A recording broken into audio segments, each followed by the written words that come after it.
This is Life is Leet, episode 9 for Saturday, March 15, 2014.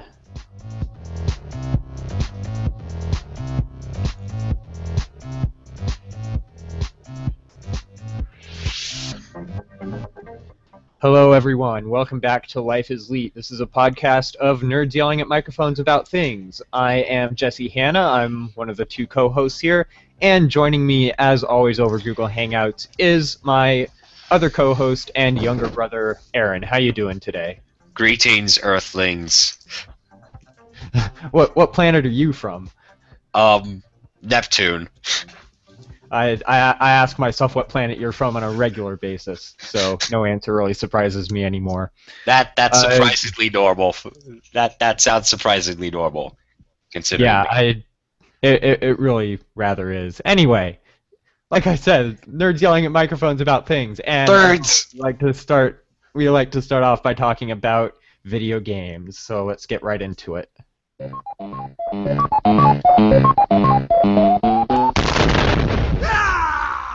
Video games. All right. So what have you been playing this week, Aaron? I wonder what came out on Tuesday. Huh, I have no idea. Why don't you tell us, even though you've been talking about it for all of the last, 4 episodes? I'll tell you. It's Dark Souls 2. No, it's not. It's not that. No. I know. Yeah, I got. Honestly, I think we should start kind of calling. Never mind. Yeah, Titanfall came out on Tuesday, and I've been playing it, and it's a lot of fun. It's the only multiplayer game that has made me go, just one more match consistently. It really is. Yeah. The only thing that's come close to it is like Civ 5. Yeah, it's But that Civ hasn't put 5. that same feeling into Civ me. 5, you can't just say, "Oh, just one more turn. Oh, I'll stop after this." That never happens. You end up saying, "Oh, just one more turn." And about then 50 turns times later, you before say the same thing. Actually, quit. Yeah. So I've been kind of that way with Team Fortress. I'll say, "Oh, just one more match," and end up playing for another 2 hours. It kind of sucks you in like that. Yeah. I'm interested in checking it out. Is there a demo of it at all? There is not. Well, anyway. So you've been playing that, and it looks like you've also been playing a bit of the demo of Bravely Default. Yeah, I downloaded it yesterday, and I actually started playing more of it this morning, actually. Uh-huh. The demo is not nice to me. It is a little tricky. Like I said, when I first tried out the demo, my first experience with it was setting some classes and then completely forgetting to buy spells and almost getting killed by a snake on my first battle encounter. I did because all I hadn't that. really and- figured out. I did all of that, and the game still likes killing my party members. Yeah. Well, you can also set the difficulty. Yeah, On the I fly. have it on normal just because I'm not a weenie, but I'm not a masochist. Yeah, well, I have it set on easy because I just like going through the story and don't like getting murdered repeatedly. You can also turn the encounter rates up and Yeah, down, which is that's pretty cool. that's actually a pretty interesting feature. Yeah, Being an RPG, which are normally riddled with random encounters anyway. So the fact that you could disable them completely without having a special item is like, what? What is this? What kind of future are we from? It is really nice to be able to do that. To be able to, like, if you're really hurting and you need to get back to town to heal up, it's nice to be able to turn encounters off and just zip right back to town. But yeah, and the combat system does take a bit of getting used to. I still just like taking one turn at a time, and that probably isn't the best idea. You do get a feel eventually of when it's a good idea to spend brave points and do several actions in one turn, when it's a good idea to default and save up brave points. It just takes some practice and getting used to and getting the feel for it to really get that figured out. And yeah, like I said, and like that blog post by Gabe from Penny Art, or no, by Tycho from Penny Arcade talked about. The demo isn't real. It gives you a taste of what it's like, what you get in the full game, but it's not entirely an accurate representation. So yeah, if you like the demo, you'll definitely like the game. If you don't like the demo, you'll probably still like the game. But if you like the kind of the mechanics and like getting a feel for it and just the visual style and graphics of the game, those are pretty well represented in the demo. So do you think it's do you want to play the demo some more, or are you thinking that it's something that you might want to end up getting the full version of? Well, I've already decided I want the full game, but I'm just going for the demo to get the free stuff. Well, yeah, and that's good too. You go through the demo to get the free bonuses. That does really help you out free when you stuff. get into the full game. Yeah, you get the extra villagers that you can port over. You get a bunch of extra item bonuses. So yeah, it's pretty cool to be able to do that. So yeah, definitely let us know when you get that and when you start playing through that. I've been playing a bit more Bravely Default. Not a whole lot this past week. Was kind of busy with work, even though it was spring break from school. I had some other projects that I was working on. But I did get a little bit of Bravely Default in, and I also got a chance to get into Diablo 3 and check out the new patch and Loot 2.0. And holy cow, it's just loot everywhere.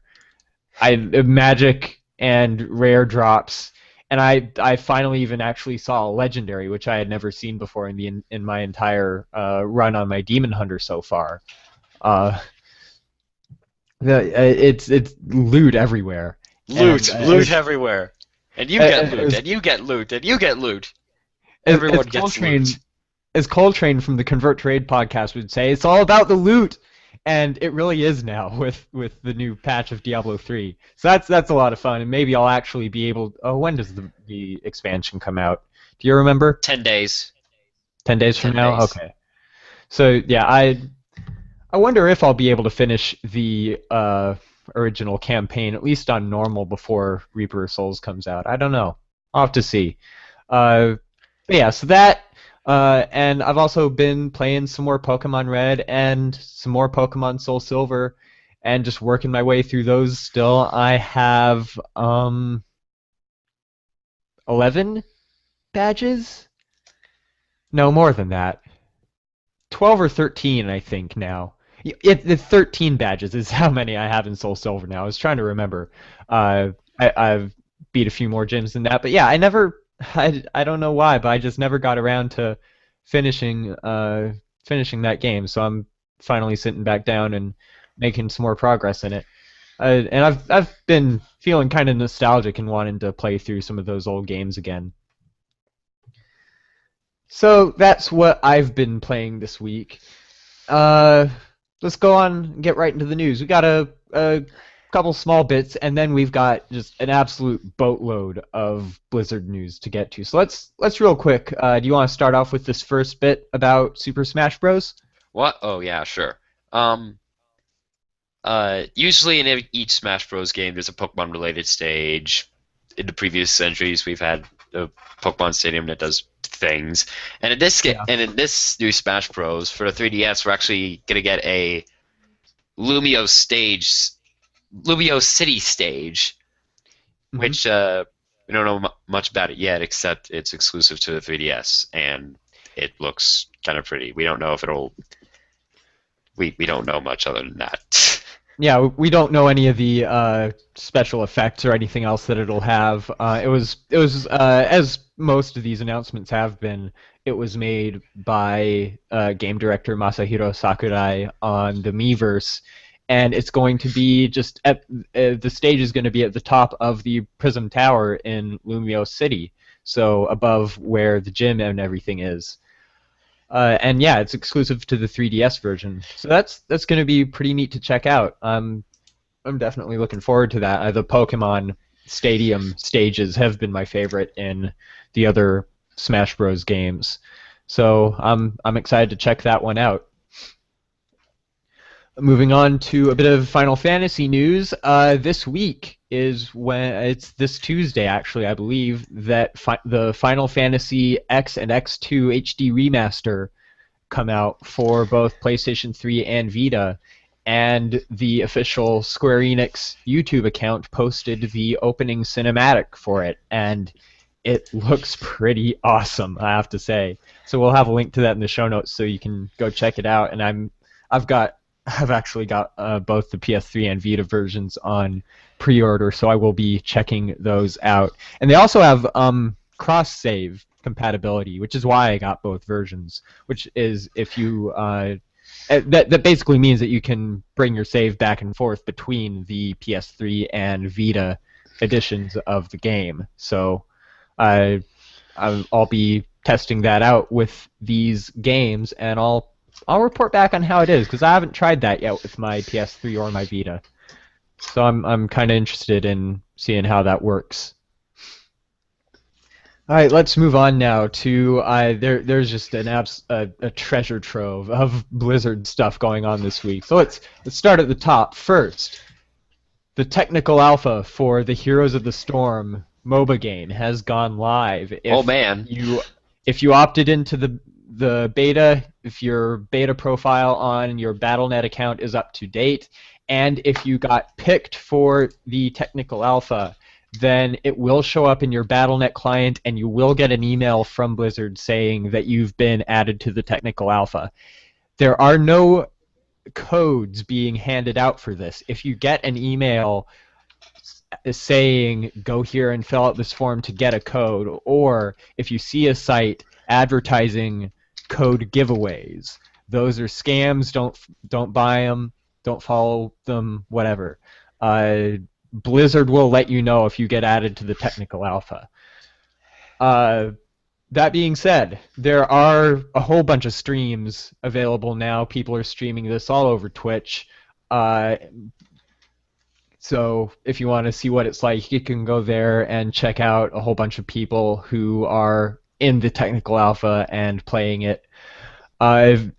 Scott Johnson of Frog Pants, he's in, and he posted a video. It's about half an hour long over on his YouTube page. So we'll have a link to that if you want to get just an intro of what it looks like, what the game feels like. And we also know that there are in-game purchases for things like mounts that you can do, that you can test. I for one, would totally pay $20 for the Rainbow Unicorn mount just to be able to ride an abomination from Warcraft on it. I imagine like Patchwork, or I think Stitches is the one that they actually have available as a hero in the game. It's Stitches riding a Rainbow Unicorn mount, or Diablo riding a Rainbow. Oh, that's Unicorn. even better. I definitely want to try the that. The Demon Lord riding on top of a magical pony. Yes. It'll make people go like, "What is this?" I don't even. Exactly. And speaking of ponies, this is a bit of a leap. The Hearthstone beta, or the Hearthstone, is now out of beta on PC and Mac, so you can Card games. Update it. There's a big patch available with a ton of bug fixes. So go get it, update it, launch it, play it, and if you play WoW, once you've won 3 games in Hearthstone in either play mode or the arena, log into WoW and you'll get a special Hearthsteed mount. I'm pretty sure that there's no deadline for that, so you can just do it whenever. Yeah, you can do it pretty much at any time.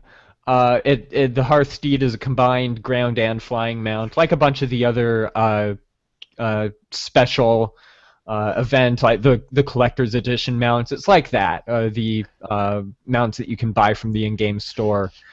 So it's pretty cool, and you'll see a whole lot of them because it's really not that hard to get. So definitely look into getting that. And I for one believe that they finally delivered on the pony that Ghostcrawler promised us ages ago. So I can't be convinced otherwise. And even though he's over at his new job at Riot now, Yeah, I'm pretty sure that Wait, Ghostcrawler left? What? oh yeah, you didn't hear about this? This was ages ago.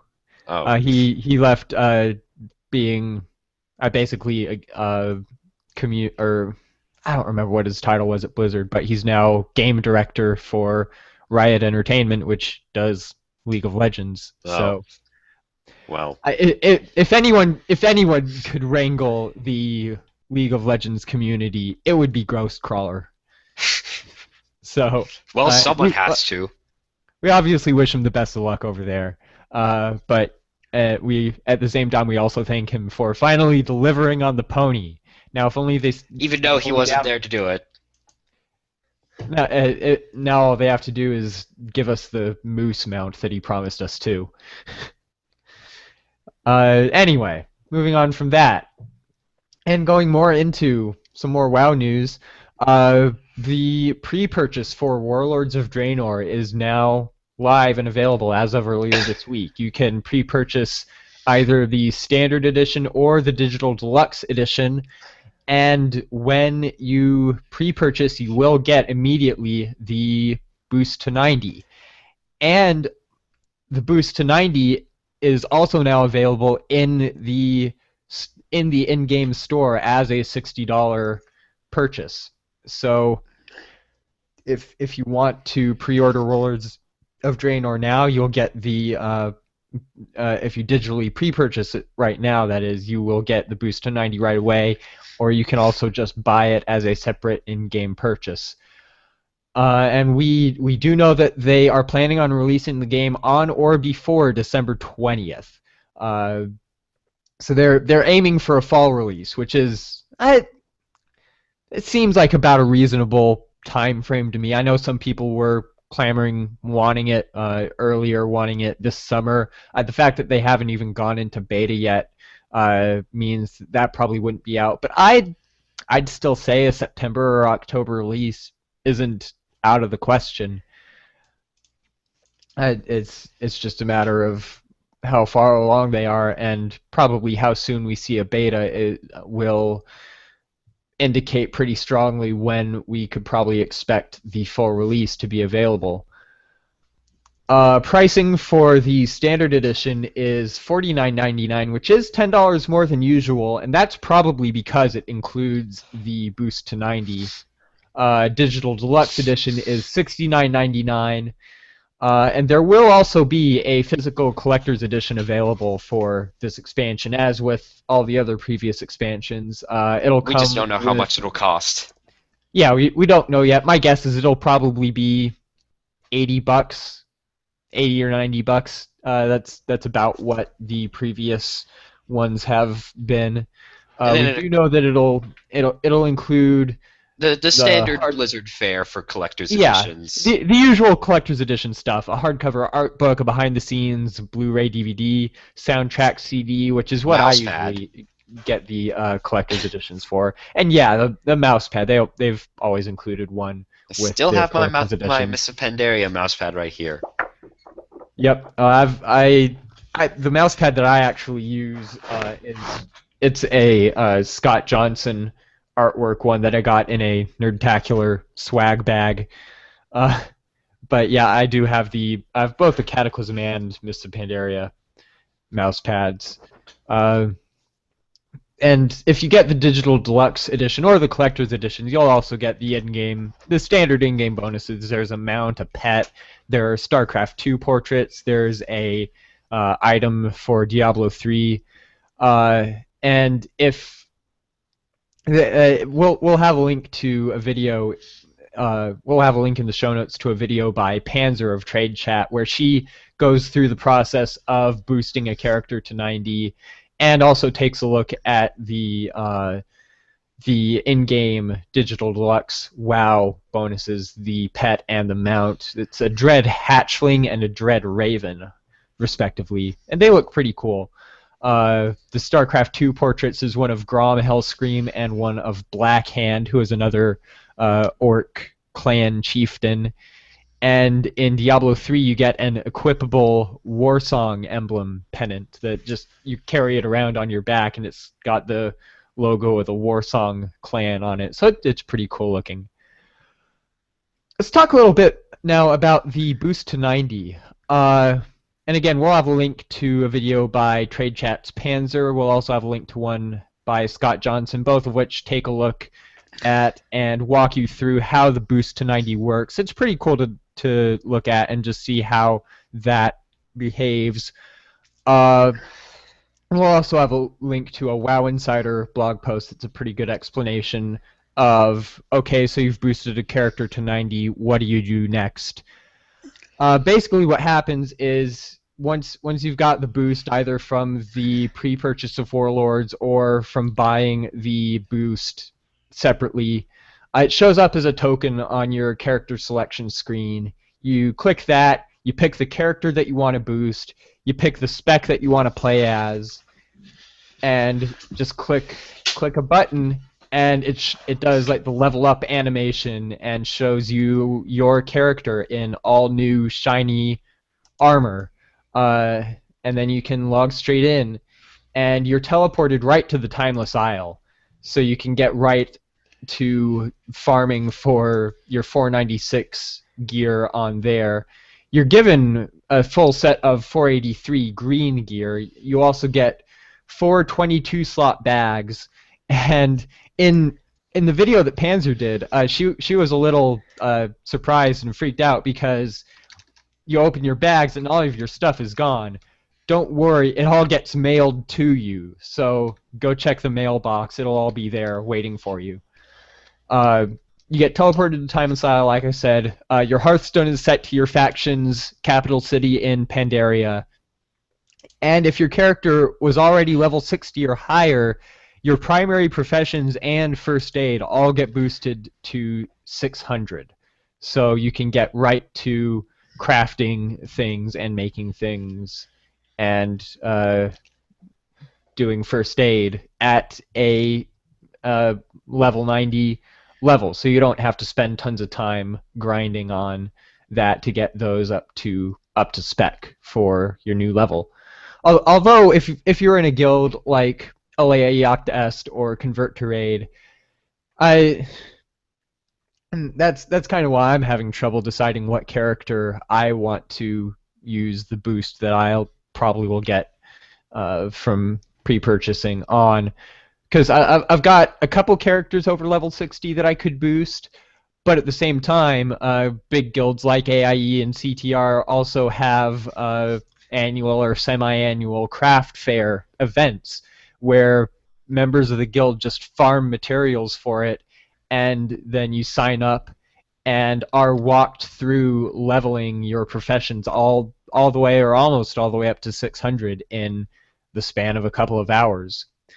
So I'm still not sure who I'm going to use my boost to 60 on, and actually I'm having kind of a dilemma between whether to get the digital deluxe edition or pre-order the collector's edition, because if you pre-order a physical edition of the expansion, you will still get your boost to 90, but you won't get it until a couple of days before the expansion actually comes out.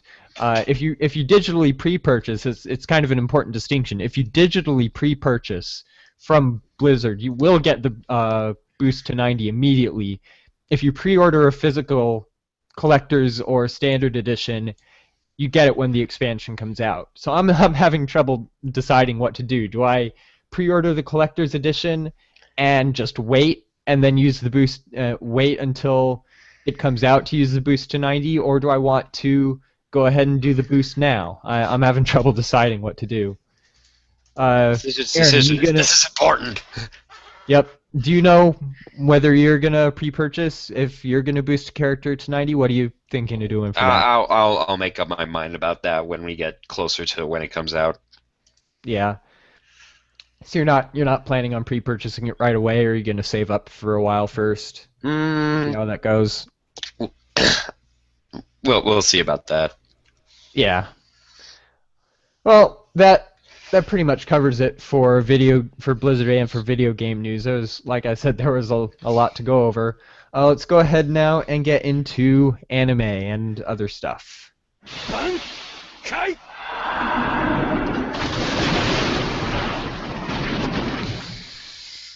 So, Aaron, have you had much time to watch anything this week? Nope. No. Well, I've been watching a bit more Bleach, just making my way still through the Bount arc, and I've also started watching a series called Cross Game. It's from I don't remember when exactly, but it's a shonen baseball slash romance manga, uh, manga and anime. I read the manga. It's available from Viz, both in print and digitally. I've been reading it on the Viz manga app on my iPad, and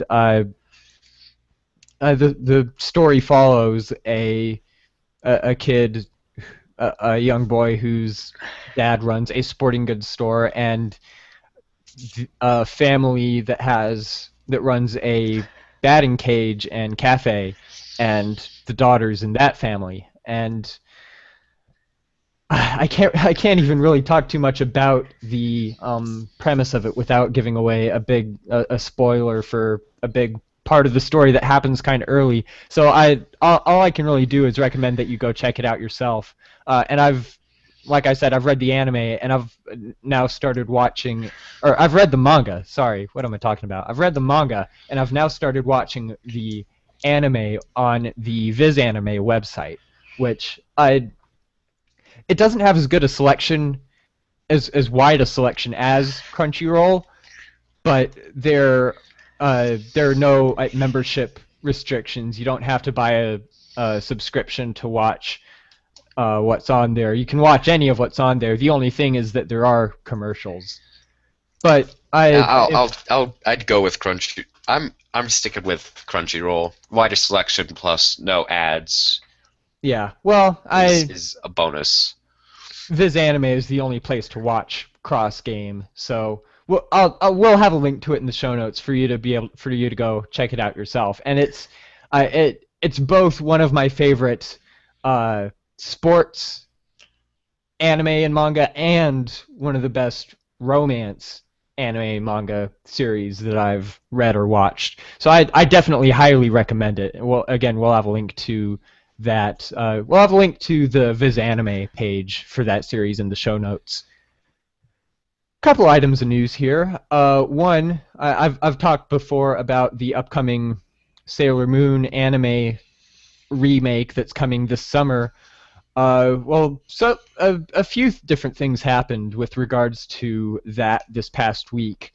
On Thursday, a countdown appeared on the official Japanese Sailor Moon animation website, and it looked like it was counting down to what was expected to be an announcement to be made next Friday, the 21st, giving presumably more details, more information about the series.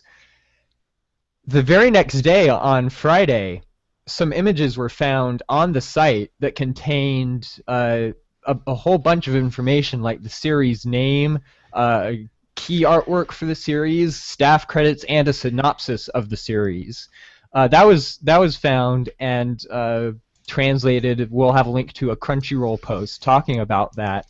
But if you want to take a look at it for yourself, those images are now also posted on the official website.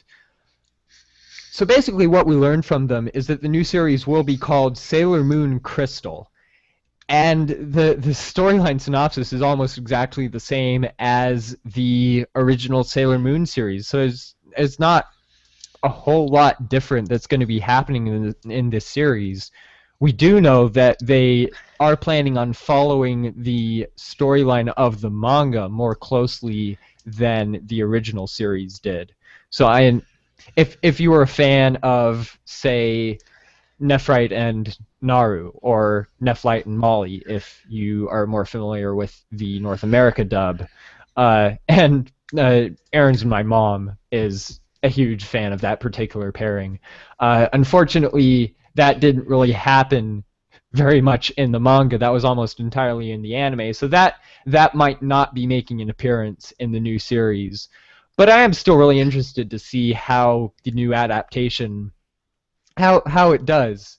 The key art definitely has me really excited, because it looks like a modern adaptation of the original manga art style. It's really interesting, and again, we'll have a link to where you can look at all of this, both on the official site and on Crunchyroll. Uh, I'm kind of interested to find out whether they're planning on also adapting the later story arcs, or if they're just going to do the first storyline. We don't know anything about that yet. What we do know is that it is going to be streamed worldwide starting in July of this year on the Nico Nico Doga video website. Uh, and they'll have subtitles in a bunch of languages, including English. So they haven't said anything specifically about availability in the United States, but it's probably fairly safe to assume that the United States, if you're in the U.S., you will be able to watch it. So we will. I'll have more. I'll talk more about that as we get closer to the debut of that, and as more information about it comes out. One last bit of anime news. We've got more pics and more information about the upcoming Rurouni Kenshin movie sequels. Oh man. On Anime News Network and on the Japanese site Comic Natalie, there are a bunch more production photos and some discussion by the actors on some of the changes that have been made, some of the adjustments, like to give some of the characters a more mature look. They've actually ramped up some of the action sequences from the first movie, which if you've seen it, is it kind of hard to believe that they could possibly ramp up the action from the original, from the first movie. So there's that, and there's also a teaser trailer, just a short 30-second preview trailer.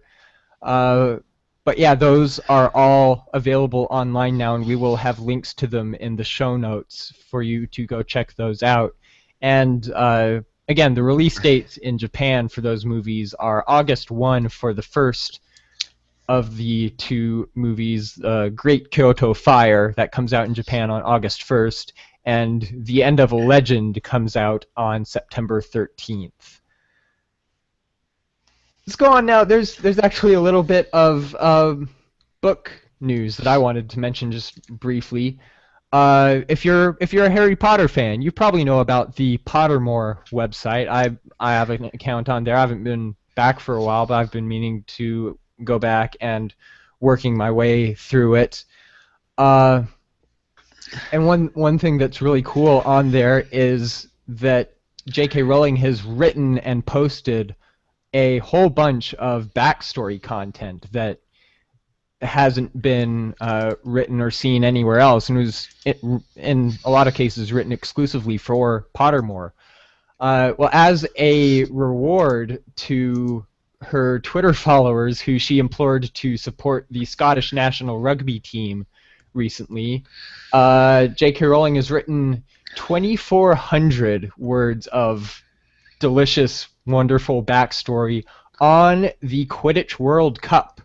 It's called A History of the Quidditch World Cup, and part 1 is available now. If you've made it as far as the campfire moment in Goblet of Fire on Pottermore, that's where you'll be able to get to part 1 of that, and then part 2 will be posted on March 21, so that's this coming Friday. So that's definitely something that I'm gonna go check out.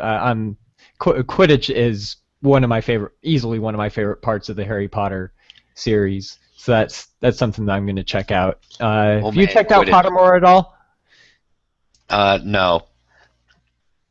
It's pretty cool. If you're a fan of Harry Potter, and guilty as charged, I totally am. It's definitely something that, if you haven't checked out already, is something that you'll definitely enjoy. So I'll definitely be going to take a look at that, and we'll have a link to a news post about that talks more about this new addition to that.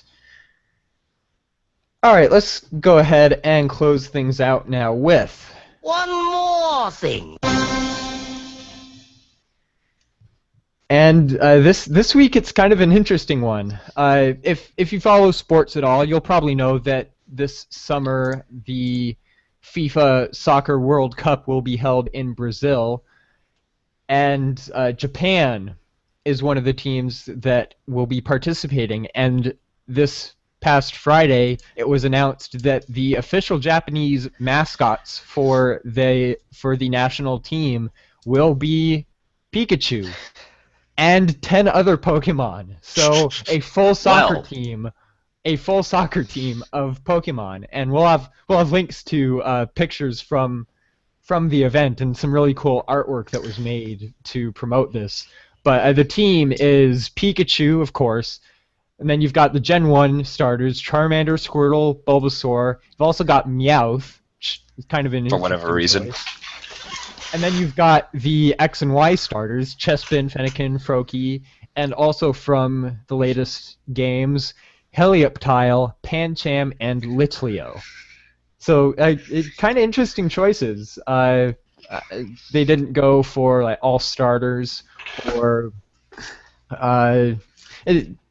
So I'd be interested to learn more about how they ended up settling on that team.